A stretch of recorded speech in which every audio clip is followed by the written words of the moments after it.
আসসালামু আলাইকুম প্রিয় দর্শক, অন্য মঞ্চের আলাপচারিতায় আপনাদের সকলকে আমন্ত্রণ জানাচ্ছি। আপনাদের স্বাগত জানাই আমি আমার কথা শুনবার জন্য। রাজনৈতিক দলগুলোর মধ্যে বিতর্ক বেশ জমে উঠেছে এবং সবচাইতে কষ্টের কিন্তু যে পরিণতিটা বোঝা যাচ্ছিল সেটা হচ্ছে এনসিপি প্রধান নাহিদ এটা স্পষ্ট করে বলছেন যে জামাত জনগণের সঙ্গে প্রতারণা করেছে, জামাত তাদের আন্দোলনকে ছিনিয়ে নিয়ে গেছে। যদিও জামাত বলছে যে এই বক্তব্যগুলো অসৌজন্যমূলক। এনসিপির আরেকজন নেতা বলছেন যে নির্বাচন কমিশনকে গনিমতের মালের মতো ভাগ করে নেওয়া হয়েছে। সবচেয়ে কষ্টের এবং দুঃখের যে এই জুলাই অভ্যুত্থানের নেতা হিসেবে এই এনসিপির নেতাদেরকে সকল রাজনৈতিক দল, উপদেষ্টা মণ্ডলী সরকারের প্রধান উপদেষ্টা স্বীকার করে নিয়েছিলেন। এটা কতটা সত্য, কতটা সঠিক, নিঃসন্দেহে তারা সামনের সারিতে ছিলেন, কিন্তু তারাই একমাত্র না, আরও কেউ ছিল, সেটা নিয়ে বিতর্ক আছে। বা অন্য এই যে 164 জন সমন্বয়ক বা সারা দেশের যে ছাত্র আন্দোলনের সঙ্গে, গণ আন্দোলনের সঙ্গে যারা যুক্ত হচ্ছেন তাদেরকে বাদ দিয়ে শুধুমাত্র এরাই সকল কৃতিত্ব নিলেন, এদেরকেই সরকারে নেওয়া হলো, এরাই একটা দল করলেন, আরও নানান অভিযোগ। এটা নিয়ে আপনি আলোচনা বা বিতর্ক করতে পারেন, কিন্তু মূল ইস্যু যেটা আমি আলোচনা করতে চেয়েছি, সবাই স্বীকার করে, এমনকি যে বিভিন্ন সংস্কার কমিশনের, ঐকমত্য কমিশনের নেতৃত্বে যারা ছিলেন তারাও স্বীকার করেছেন, করে শেষ পর্যন্ত এই তরুণদের তারা মাইনাস করে দিলেন। এটা অত্যন্ত দুর্ভাগ্যজনক। হ্যাঁ, এদের সরকারে যাওয়াটা ভুল ছিল, এরা দলটা তাড়াতাড়ি করে ফেলেছে, এদের কোনো কোনো নেতার দেহভঙ্গি, অঙ্গভঙ্গি, কথাবার্তা সীমা লঙ্ঘন করেছে, এদের কারো কারো বিরুদ্ধে দুর্নীতির অভিযোগ আছে, এদের কারো কারো বিরুদ্ধে প্রশাসনকে নিয়ন্ত্রণ করবার অভিযোগ আছে। সব কথা সত্যি, কিন্তু তারপরও এদের একটা ভূমিকা এই আন্দোলন অভ্যুত্থানে ছিল, শেখ হাসিনার বিদায়ের ক্ষেত্রে ছিল। এবং সবচেয়ে বড় কথা, এরা ওই অভ্যুত্থানের সময়ে বা একেবারে শেষ দিকে এসে যে বক্তব্য দিয়েছে বা অভ্যুত্থানোত্তর পরিস্থিতিতে যে বক্তব্যগুলো দিয়েছে, আকাঙ্ক্ষার কোনো সমস্যা ছিল না। আমি এই কথা বলেছি, আমি যখনই এনসিপির নেতাদের বা এই তরুণদের সমালোচনা করেছি, আমি কিন্তু একই সঙ্গে এটাও বলেছি, যেদের যারা ম্যান্টোর প্যাট্রন আছেন সরকারের ভেতরে, সরকারের বাইরে, দেশে বিদেশে, এরা আসলে এদেরকে ব্যবহার করছেন। এবং ব্যবহার করে, আমার পুরনো ভিডিও যারা নিয়মিত দেখেন বা কেউ যদি দেখতে চান দেখতে পারেন, আমি বহু জায়গায় বহুবারই কথা বলেছি যে এদেরকে ব্যবহার করে ছুঁড়ে ফেলা দেওয়া হয়েছে এবং এরা একটা লস্ট কেসে পরিণত হয়েছে। আমি মনে করি নাহিদ একবার, সম্ভবত নাহিদ ইসলাম বলেছিলেন যে এরা সেফ এক্সিটের জন্যে নানান দলের সঙ্গে নানান জায়গায় যোগাযোগ করছে, বা এমন কথাও কেউ কেউ বলেছেন এদের কথা আসলে বাইরে প্রকাশ করে দিলে এরা মুখ দেখাতে পারবে না। আমি মনে করি নাহিদদের এখন সময় এসছে, তারা বেশ খানিকটা ক্ষতিগ্রস্ত হয়েছেন ইতিমধ্যেই। খুব নিকট ভবিষ্যতে তাদের জন্য তেমন কোনো সম্ভাবনা দেখা যাচ্ছে না। তারা বেশ খানিকটা ঝুঁকিত আগামী দিনগুলোতে থাকবেন, বাংলাদেশের রাজনীতি যে জায়গায় এসে দাঁড়িয়েছে। কিন্তু আমি মনে করি আবার সাহসের সঙ্গে তাদের অনেকের মুখোশ উন্মোচন করে দেওয়া উচিত। এই তরুণরাই পারবে সেই কাজটা করতে। এবং তাদের জন্য আমার পরামর্শ হচ্ছে, যা হবার হয়েছে, যেহেতু তারা একটা দল করেছেন, তারা তাদের রাজনীতিটা আগে ঠিক করুন। বাংলাদেশে অনেক বড় দলেরও কোনো রাজনীতি নেই, তারা আগে তাদের রাজনীতিটা ঠিক করুন। তারা কি মধ্যপন্থার থাকবেন, তারা কি ডানপন্থার রাজনীতি করবেন, না তারা কি বামপন্থার রাজনীতি করবেন, এটা আগে ঠিক করুন। সুনির্দিষ্ট কিছু লক্ষ্য তারা ঠিক করুন, যে তারা বাংলাদেশকে কোথায় নিয়ে যেতে চান, কি দেখতে চান বাংলাদেশকে ঘিরে। এই যে এতদিন যেগুলো আলোচনা হচ্ছে এক্সারসাইজ, এগুলো হচ্ছে এলোমেলো কথাবার্তা, সেটা না। আমি সুনির্দিষ্ট এবং ধীরে ধীরে, কারণ তাদেরকে বুঝতে হবে যে তাদেরকে সবাই ব্যবহার করে ছাত্রদের মধ্যে তাদেরকে নাই করে ফেলা হয়েছে। জুলাই সনদ তাদের দাবি, সেই জুলাই সনদে তারা স্বাক্ষর করেনি এবং তাদের স্বাক্ষরের জন্য তাদেরকে কনভিন্স করবার জন্য অপেক্ষাও করা হয়নি। এমনকি প্রধান উপদেষ্টা যিনি একাধিকবার বলেছেন এই ছাত্ররাই তার নিয়োগকর্তা এবং এই ছাত্ররা যেদিন না চাইবে সেদিন তিনি চলে যাবেন। ভাগ্য ভালো ছাত্র এখনও তাকে যেতে বলছেন না, কিন্তু এটা স্পষ্ট যে ছাত্রদের সঙ্গে তার সংযোগটা বিচ্ছিন্ন হয়ে গেছে। ছাত্র বলতে এই ছাত্র নেতাদের, বিশেষ করে যারা এনসিপির সঙ্গে যুক্ত। আমি মনে করি এনসিপির জন্য সামনের পথগুলো অত্যন্ত কঠিন। তাদেরকে এখন বুঝে শুনে পথ চলতে হবে। তাদের জন্য অনেক ঝুঁকিও সামনে আছে, কিন্তু তারা যদি কিছুটা সত্য মোচন করতে পারেন, আমি মনে করি যাদের রাগ ক্ষোভ তাদের উপরে আছে সেটা প্রশমিত অনেকখানি হবে এবং তারা একটা সুস্থ ধারা রাজনীতি করলে, এবং তাদের যেহেতু বয়স আছে, তারা খুবই অল্প বয়স, তাদের এখনও বাংলাদেশে অপার সম্ভাবনা আছে। কেননা আমরা এই এক বছরও দেখলাম আসলে বড় দলগুলো তেমন কোনো আশা জাগা নিয়ে কিছু করতে পারছে না। এনসিপির একটা বড় ইস্যুস, তারা কার সঙ্গে যাবে, নির্বাচনে জোট করবে কিনা, না তারা একা পথ চলবে। একা চলে তাদের খুব সুবিধা হবে এমনটা মনে করবার কোনো কারণ নেই। জামাতের সঙ্গে এতদিন তারা ঘনিষ্ঠ ছিলেন, পারসেপশন তাই, সত্যি মিথ্যা আমি জানি না, সেখানে একটা বড় চিড় ধরেছে। বিএনপিকে তারা অনেক আক্রমণ করে কথাবার্তা বলেছেন, বিএনপির বিরুদ্ধে তারা এখনও বলছেন। সেখানে বিএনপির সঙ্গে নির্বাচনী জোট করে তারা কতটা সুবিধা করতে পারবেন, কতখানি পাবেন এবং পেলেও কতখানি গ্যারান্টি থাকবে যে তাদের আসলে বিএনপি কোনো প্রার্থী না দিলেও স্বতন্ত্র হিসেবে বা বিদ্রোহী হিসেবে কেউ দাঁড়াবেন না, আমি ঠিক এইগুলো জানি না। সবচেয়ে বড় কথা হচ্ছে এই নির্বাচন নিয়ে আমার মধ্যেই একটা বড় ধরনের কনফিউশন আছে যে এই নির্বাচনটা আসলে ফেব্রুয়ারিতে হবে কি না, হলে সেটা আদৌ কোনো নির্বাচন হবে কি না, হলে যে যেরকম ভাবছে ফলাফল সেরকম থাকবে কি না, সেটা নিয়ে আমার মধ্যে যথেষ্ট সংশয় আছে। আমরা শুনছি বিএনপি ইতিমধ্যেই অনেক প্রার্থীকে সবুজ সংকেত দিয়ে দিয়েছে, কিন্তু আমি আবারও বলতে চাই এই সবুজ সংকেতই শেষ সংকেত নয়। সবুজ সংকেত, হলুদ সংকেত, লাল সংকেত, এগুলো বোঝার জন্য আমাদের আসলে একেবারে শেষ দিন পর্যন্ত অপেক্ষা করতে হবে। মনোনয়নপত্র দাখিলের দিনও নয়, মনোনয়নপত্র প্রত্যাহারের দিন, যদি ফেব্রুয়ারি মাসে নির্বাচন হয়। কাজেই যারা মাঠে আছেন তাদের আসলে যত বেশি দলের সমর্থন, জনতার সমর্থন তারা আদায় করতে পারবেন, তাদের পক্ষে যত শক্তি ভারী করতে পারবেন, পাল্লা ভারী করতে পারবেন, তারা তত লাভবান হবে। কারণ আমরা অতীতে দেখেছি মনোনয়নপত্র দিয়ে জমা দিয়ে সেটাকে আবার প্রত্যাহার করে নেওয়া হয়েছে। কারণ ওই মনোনয়নপত্র যখন দেয়া হয় আরেকটা কাগজে প্রত্যাহারপত্র নিয়ে নেওয়া হয়, দলগুলো নিয়ে থাকে সাধারণত। কাজে এটা যা হচ্ছে এটাই শেষ কথা নয়। এবং বিএনপির সঙ্গে কার অ্যালায়েন্স হবে না হবে সেগুলো নিয়ে অনেক কথাবার্তা আছে, বিএনপি কী করবে না করবে। আমার পরামর্শ বহুবার আমি বলেছি যে আমি মনে করি যে ছোট দলগুলো লাভবান হয় না, বড় দলগুলো লাভবান হয় না। আর নিজের প্রতীক বিসর্জন দিয়ে অন্যের প্রতীক নিয়ে নির্বাচন করার মধ্যে কোনো কৃতিত্ব আছে বলে আমি জানি না। তবে এবং কেউ কেউ আবার এখন বলছেন যে জাতীয় সরকার হতে পারে। জাতীয় সরকারের অনেকে বলছেন যে 5ই আগস্টের পরে বিএনপি জাতীয় সরকার না করে ভুল করেছে। আমি মনে করি বিএনপি ঠিক করেছে এবং আমি এখনও মনে করি জাতীয় সরকারের ধারণাটা আসলে ভ্রান্ত ধারণা। ভ্রান্ত এই অর্থে যে এটা আসলে কিছু দেবে না, কারণ বাংলাদেশে বড় রাজনৈতিক দলের সঙ্গে ছোট দলগুলোর এত পার্থক্য, জনসমর্থনের এত বিশাল পার্থক্য, এটা আসলে বড় দলকেও ক্ষতিগ্রস্ত করে, ছোট দলগুলোর তেমন না। তারা তো মন্ত্রী হতে পারবেন, এমপি হতে পারেন, কিন্তু দেশের কোনো কল্যাণ হয় না, কারণ মানুষের আস্থা তাদের উপরে খুব একটা নেই। তো এই গোজামিল দিয়ে কারো জন্য কোনো লাভ নেই। তবে বড় দলের যেহেতু নির্বাচনী ফান্ড অনেক বেশি থাকে, আমি বড় দলগুলো বলবো তাদের যারা মিত্র আছেন পারলে তাদের ওই মিত্র দলগুলোর নির্বাচনী ফান্ডে তারা টাকা দিয়ে দিন, প্রথম কথা। দ্বিতীয় কথা হচ্ছে যদি ক্ষমতায় যান, এই মিত্রদের যারা আপনাদের সঙ্গে আন্দোলন সংগ্রামে ছিল বা অন্যভাবে অন্যান্য দলেরও যারা মিত্র আছেন তাদেরকে তারা যেন দলটা তৈরি করতে পারে, তার যে আর্থিক সংকট সেটা একটু দূর করবার চেষ্টা করবেন। এইটুকুই করতে পারেন। আমি বলবো না আপনার আদর্শ তার মধ্যে ইনজেক্ট করেন, তাকে আপনার কাছে টেনে আনেন।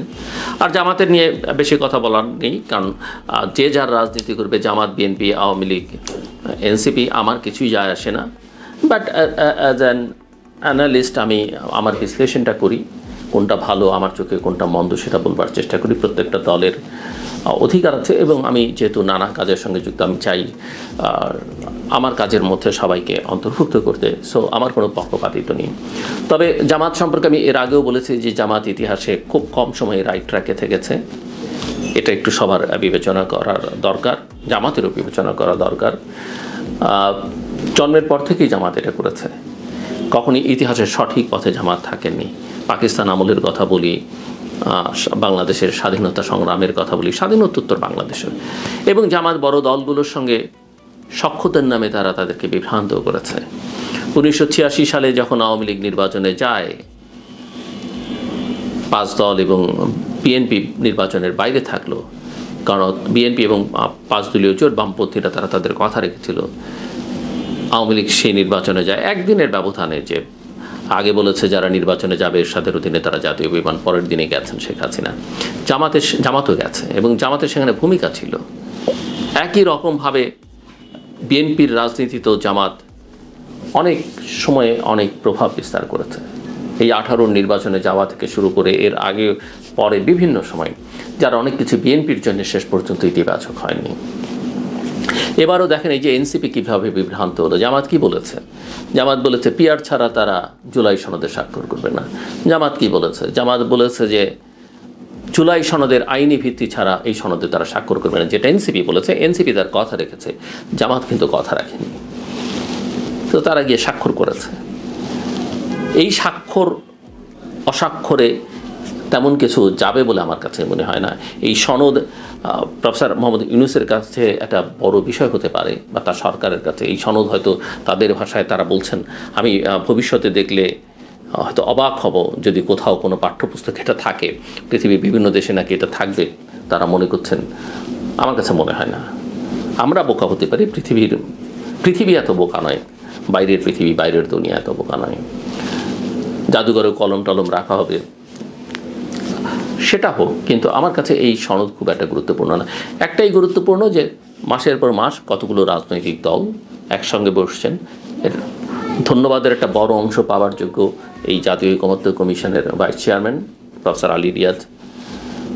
তিনি যথেষ্ট পরিশ্রম করেছেন, আমরা যেটা দেখেছি, এবং পুরো জিনিসটা তৈরি করবার ক্ষেত্রে একটা ভূমিকা রেখেছেন। কিন্তু আসলে শেষ পর্যন্ত ফলাফলটা প্রফেসর মোহাম্মদ ইউনূসের ওই তত্ত্ব 3-0 সঙ্গে আরেকটা 0 যোগ হওয়া, এর বাইরে তেমন কিছু হয়েছে বা হবে বলে আমার কাছে মনে হয় না। এই সনদের পৃষ্ঠা রাজনৈতিক দলগুলো উল্টে দেখবেন, আর জনগণের এত আসলে সময় নেই। সময় থাকলে জনগণ এটা 91 সালের পরে বা 2007-08-এ যেসব সংস্কার হয়েছে সেগুলো নিয়ে কথাবার্তা বলতো, সেই সুযোগ নেই। বাংলাদেশের সিভিল সোসাইটি বলতে তেমন কিছু আর নাই যারা এগুলো নিয়ে কথা বলবে। এগুলো এভিল সোসাইটিতে পরিণত হয়েছে। বাংলাদেশের গণমাধ্যম এত ফলো আপ করে না। হ্যাঁ, কোথাও কোথাও ব্যক্তিগতভাবে বা কোনো প্রতিষ্ঠান হয়তো একটু টুকটাক ভালো কাজ করবার চেষ্টা করে, কিন্তু বাংলাদেশের জনগণ মিডিয়া এখন একটা ওই সোল্ড মিডিয়া বা পাপেট টাইপ মিডিয়া হিসেবেই আছে। সো যে কথা বলছিলাম, যে জামাত আসলে কি করবে, কি করছে বলা মুশকিল। ওই যে তারা এক সময় বলেছে নির্বাচনেও যাবে না, নির্বাচনের আগে চাই, ওটা চাই, যে কোনো সময় পরিবর্তন করে ফেলতে পারে। করিডোরের কথা আছে যে জামাত হয়তো বিএনপির সঙ্গেও, বিএনপি যদি তাকে একটু ছাড়টার দেয়, তারা হয়তো বিএনপির সঙ্গে ঢুকে পড়বার চেষ্টা করবে। বিএনপি সেখানে কতখানি করবে, কারণ ইতিমধ্যে তাদের কথাবার্তার অনেক তিক্ততা আমরা দেখেছি। কিন্তু জামাতের বিএনপির সঙ্গে ঘনিষ্ঠতা তৈরির, কিন্তু একদিকে তারা বিএনপির বিরুদ্ধে বলছে, অন্যদিকে বিএনপির সঙ্গে ঘনিষ্ঠতা তৈরি করবার চেষ্টার কিন্তু কোনো অভাব আছে বলে অন্তত অনেকেই মনে করেন না। বিএনপি কি করবে এটা নিয়ে এখন আর আসলে কথা বলা যায় না, কেননা বিএনপি এখনও আমার মনে হয় অনেক বিভ্রান্তির মধ্যে আছে। কোনো পত্রিকা দেখলাম যে তার 150 জন ক্যান্ডিডেট ঠিক করাই এখন হিমশিম খাচ্ছে। আওয়ামী লীগের ভবিষ্যৎ কী হবে, শেখ হাসিনার দেখছি বিভিন্ন জেলার নেতাদের সঙ্গে কথাবার্তা বলছেন, সেগুলোর কল রেকর্ড ফাঁস হচ্ছে, সোশ্যাল মিডিয়াতে আছে। আত্মোপলব্ধি নেই। যেটা আসলে আওয়ামী লীগের বেশ খানিকটা থাকা দরকার ছিল। এটা না হলে মানুষ এইসব কথাবার্তা যেগুলো এখন সোশ্যাল মিডিয়াতে আমরা শুনি বা দেখি, মানুষ আসলে সহানুভূতি যেটুকু নানা কারণে কারো মধ্যে তৈরি হচ্ছে সেটাও শেষ পর্যন্ত থাকবে না। কাজেই তারপরেও আমি মনে করি যে নির্বাচন একটা ভালো হওয়া দরকার, বাংলাদেশের জন্য নির্বাচনটা খুব জরুরি, তবে যেন তেন নির্বাচন এবং একটা ইনক্লুসিভ নির্বাচন দরকার। আর সেনাবাহিনী নিয়ে অনেক কথা, নির্বাচন কমিশন ইতিমধ্যেই বৈঠক করছে, সবাই বলছে প্রস্তুত। আমি কোনো প্রস্তুতির লক্ষণ দেখি না। দেশের আইন শৃঙ্খলা পরিস্থিতি প্রতিদিনই কোথাও না কোথাও অগ্নিকাণ্ডের ঘটনা ঘটছে, সেগুলো নিয়ে যথেষ্ট সংশয় আছে। রাজনৈতিক সহিংসতা, সংঘাতের পরিস্থিতি কী হবে আমরা জানি না। যদিও প্রফেসর ইউনূস বলেছেন যে আমরা এটা নির্বাচন করে ফেলি না, রাজনৈতিক দলগুলো, পুলিশ টুলিশ নিয়ে এত চিন্তা করার দরকার কি, তাদেরকে দরকার কি, তিনি হয়তো সেনাবাহিনীকে ইঙ্গিত করেছেন। বাট আমি জানি না বাংলাদেশের মতো দেশে সেনাবাহিনী পুলিশ ছাড়া কোনো ভালো নির্বাচন করা সম্ভব কিনা, নির্বাচনই আদৌ করা সম্ভব কিনা, সেটা একটা বড় প্রশ্ন। আমি মনে করি পুলিশের মনোবলকে বাড়াবার জন্য যত কাজ করা দরকার সেটা অনেক বেশি করা দরকার। সেনাবাহিনীর সঙ্গে সরকারের দূরত্বটা, সরকার বা সেনাবাহিনী স্বীকার করুক কিংবা না করুক, সেটা যথেষ্ট দূরত্ব আছে। সেনা কর্মকর্তাদের বিচারের প্রসঙ্গ নিয়ে সমাজে নানা রকমের মত আছে। কারো মতে জেনারেল ওয়াকারকে সরিয়ে দিতে হবে বা তিনিই সকল অনিষ্টের মূল, একথা আমি একমত নই। এবং আমি মনে করি জেনারেল ওয়াকারের বিরুদ্ধে কোনো রকমের ব্যবস্থা বা তাকে অসম্মানিত করবার যে প্রয়াস, সেটা আসলে সেনাবাহিনীকেই আরও বিপদের মধ্যে ঠেলে দিবে, সেনাবাহিনীর ভেতরে আরও অস্থিরতা তৈরি করবে এবং সেই অস্থিরতার ঢেউ কিন্তু শেষ পর্যন্ত ক্যান্টনমেন্টের বাইরে এসেও পড়তে পারে, লাগতে পারে, যেটা হয়তো আমাদের কারোর জন্যেই কল্যাণকর হবে না। কিন্তু মূল কথা হচ্ছে যে সেনাবাহিনীকেও অনবোর্ড করা উচিত এবং সেনাবাহিনীকে একটা পেশাদার সেনাবাহিনী হিসেবে যেভাবে চলা উচিত সেভাবে চলতে দেওয়া উচিত। কথায় কথায় সেনাপ্রধানের বিরুদ্ধে, সেনাবাহিনীর বিরুদ্ধে কিংবা ক্যান্টনমেন্টের বিরুদ্ধে যে বক্তব্য, এই বক্তব্য আসলে এক ধরনের উস্কানিমূলক, দেশের স্বাধীনতা সার্বভৌমত্বকে বিপন্ন করবার জন্যে এবং সশস্ত্র বাহিনীকে আরও চরম ঝুঁকির মধ্যে ফেলে দেবার জন্যে, বাংলাদেশকে অস্থিতিশীল করবার জন্যে। তো জাতীয় সরকার, নির্বাচন কোনোটা নিয়ে খুব একটা ভালো কিছু নেই। তত্ত্বাবধায়ক সরকারের বিধানটি আদালতে আছে। আমার মনে হয় এটা একটা সবচেয়ে উত্তম পথ হয় যদি তত্ত্বাবধায়ক সরকারের বিধানটি অ্যাপিলেট ডিভিশন রিস্টোর করে এবং ওই বিধান সংবিধানে যেভাবে ছিল সেভাবে রিস্টোর করলে, সেই পন্থায় যদি বাংলাদেশ নির্বাচনের আগে একটা তত্ত্বাবধায়ক সরকারের অধীনে নির্বাচন হয়, তাহলে আমি মনে করি সেটা দেশের জন্য কল্যাণকর হবে। হ্যাঁ, তত্ত্বাবধায়ক সরকারের বিধান যেটা আছে সেটা হলেও কিছু সমস্যা হবে, কিন্তু জাজমেন্টটা আমরা যদি খুব কৌশলী হই, যেমন আমরা বিচারপতি শাহাবুদ্দিন আহমেদকে সবাই সম্মিলিতভাবে সংবিধানে না থাকলেও নিয়ে এসে রাষ্ট্রপতির দায়িত্ব পালন করে তিনি আবার চিফ জাস্টিস হিসেবে ফেরত গেছেন, একই রকমভাবে এই জাজমেন্টটাও একটু কৌশলী হয়ে একটা যথাযথ সময় যদি দেয়া যায়, তাহলে আমি মনে করি যে সেই সংকটের এখন আজকে রিস্টোর করলে হবে, সেই সংকট আমরা কাটিয়ে উঠতে পারবো। কিন্তু আমি মনে করি যে জাজমেন্টটা যদি ডিসেম্বরের শেষের দিকে হয় এবং জাজমেন্টটা যদি ওইভাবে হয় যে তত্ত্বাবধায়ক সরকার ব্যবস্থাটা রিস্টোর করা, তাহলে বাংলাদেশের যে সংকট আছে সেই সংকট সমাধানের এটা একটা পথ। সেখানে অবশ্য নির্বাচন কমিশন, প্রশাসন, সেনাবাহিনী, আইন শৃঙ্খলা রক্ষাকারী বাহিনী এবং রাজনৈতিক দলগুলোর মধ্যেও এক ধরনের সমঝোতা দরকার হবে। আর না হলে যেন তেন প্রকারের একটা নির্বাচন বাংলাদেশের ভালো কিছু হবে না, বরং আরও চরম বিপদে কেন। একসাথে 6টি আন্তর্জাতিক মানবাধিকার সংগঠন ইউনূস নেতৃত্বাধীন অন্তর্বর্তী সরকারকে একটি খোলা চিঠি লিখেছে। এই চিঠিতে র্যাব বিলুপ্তি, আওয়ামী লীগের নিষেধাজ্ঞা প্রত্যাহার সহ মানবাধিকার সংক্রান্ত মোট 12 দফা পদক্ষেপ নিশ্চিত করার দাবি জানানো হয়েছে। এই আন্তর্জাতিক সংস্থাগুলো হলো হিউম্যান রাইটস ওয়াচ, সিভিকাস, Committee to Protect Journalist, Fortify Rights, Robert F Kennedy Human Rights এবং টেক গ্লোবাল ইনস্টিটিউট। এই 6টি সংগঠন যে 12 দফার সুপারিশ দিয়েছে তার মধ্যে প্রধানগুলো যদি একটু বলি, এক হচ্ছে যে গুম এবং বিচার বহির্ভূত হত্যার দায়ীদের বিচারের আওতায় আনা, নিরাপত্তা খাতে কাঠামোগত সংস্কার, জবাবদিহিতা ও বিচারের নিশ্চয়তা, জাতীয় মানবাধিকার কমিশনের সংস্কার, ব্যক্তির স্বাধীনতা রক্ষায় আইন সংস্কার, ব্যক্তিগত তথ্য সুরক্ষা এবং নজরদারি সীমিতকরণ, রাজনৈতিক উদ্দেশ্য প্রণোদিত মামলা প্রত্যাহার, রোহিঙ্গা শরণার্থীদের সুরক্ষা এবং ন্যায্য নির্বাচন নিশ্চিত করার জন্য প্রাসঙ্গিক আইন সংস্কার ইত্যাদি আরো কয়েকটি আছে। সবচেয়ে গুরুত্বপূর্ণ দাবি হলো র্যাব বিলুপ্তি, এক আমার কাছে যেটি মনে হয়েছে, এবং আওয়ামী লীগের উপর নিষেধাজ্ঞা প্রত্যাহার, যে কার্যক্রম নিষেধাজ্ঞা রয়েছে সেটি প্রত্যাহার।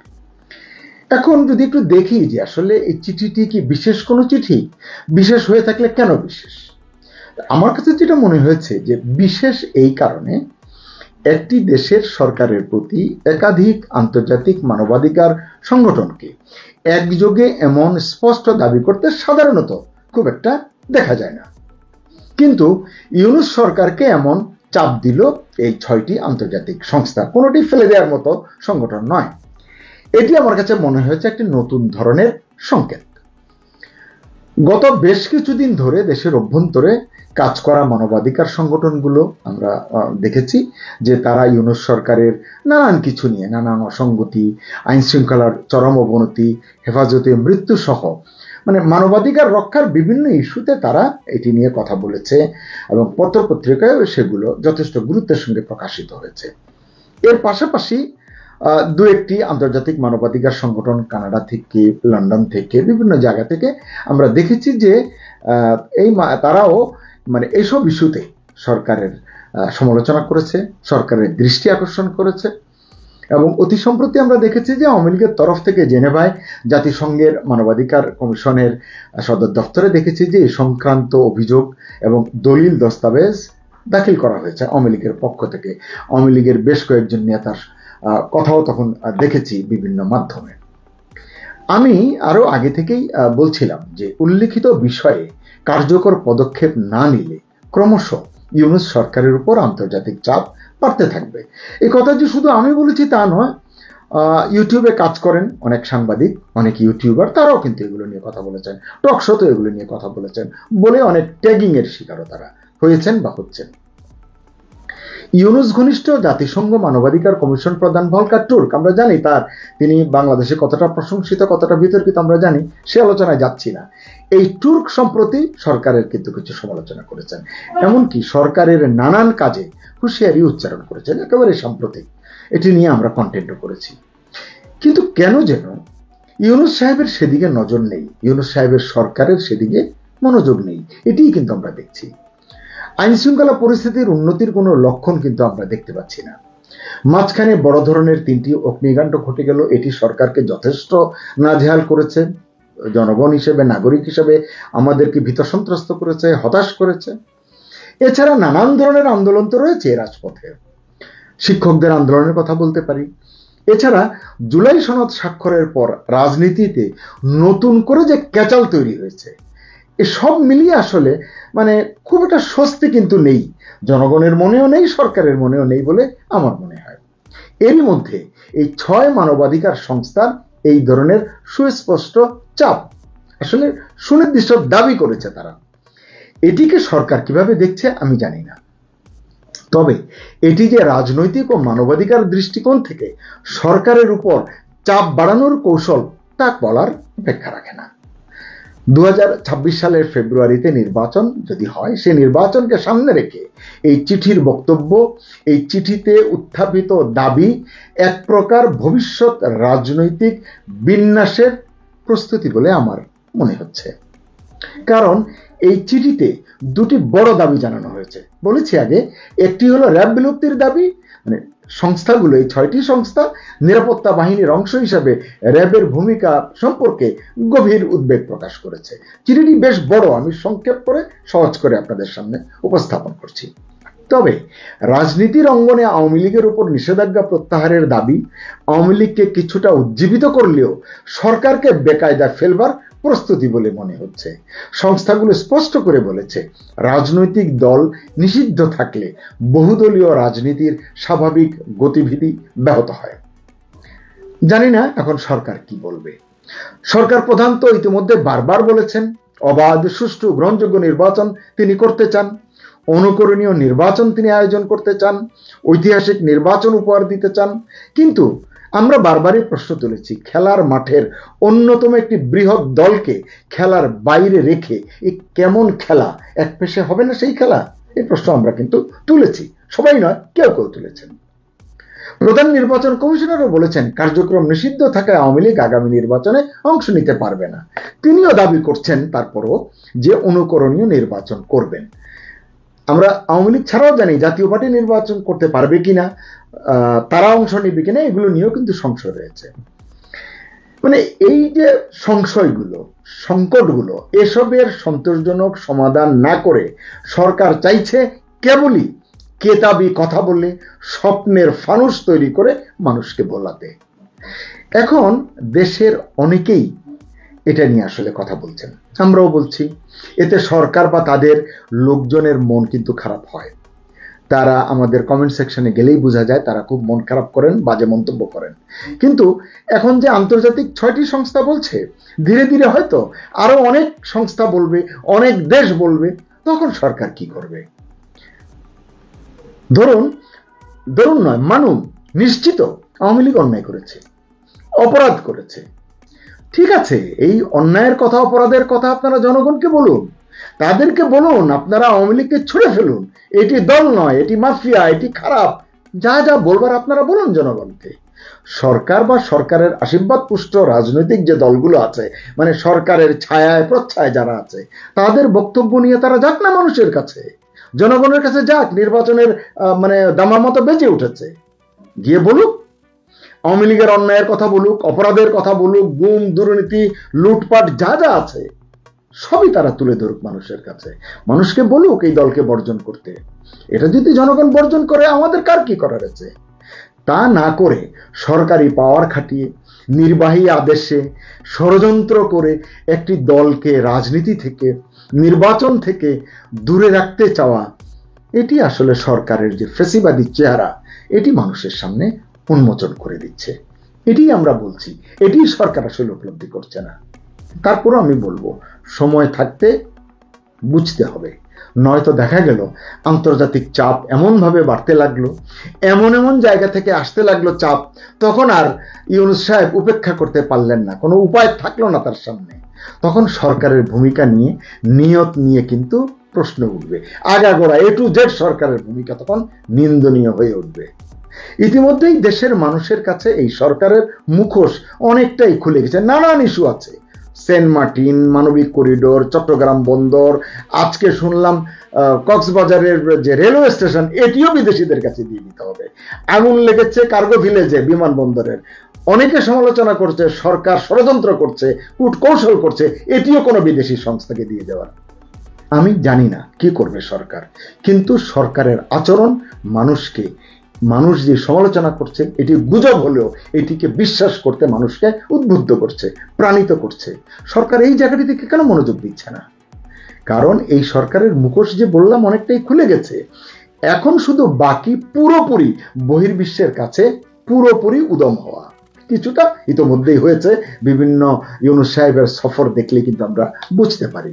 তাই বলছি সময় থাকতে সতর্ক না হলে সেটাও হয়ে যাবে সামনের দিনগুলোতে, মানে পুরোপুরি উদম হয়ে যাওয়া, তার যে ইমেজ সেটি তলানিতে চলে যাবে। এই চিঠিতে সরকারের কিছু কাজের প্রশংসাও কিন্তু করা হয়েছে, তবে এটাও তারা বলেছে নিরাপত্তা খাতে কাঠামোগত সংস্কার এখনো হয়নি। সত্যি কথা, রোহিঙ্গা প্রত্যাবাসনের ক্ষেত্রে মিয়ানমারের অংশগ্রহণ ও আন্তর্জাতিক সহযোগিতা প্রয়োজন, এটি আমাদের সরকার বোঝে না। তারা মনে করে গুতেরেসকে ডেকে এনে ইফতার খাওয়ায়ে রোহিঙ্গাদের ভাষায়, আঞ্চলিক ভাষায় বক্তৃতা দিলেই তারা চলে যাবে, আগামী ঈদ সেখানে করবে। মানে সবকিছু এত সহজ, আমার কাছে এটাই আসলে অবাক লাগে। আসলে মানে এই চিঠিতেই বলা হয়েছে রোহিঙ্গা ইস্যুতে যে এটি আসলে সরাসরি বাংলাদেশের নিয়ন্ত্রণে নাও থাকতে পারে কি নেই সরকারের নিয়ন্ত্রণে, সরকার সেভাবে খেলছে না।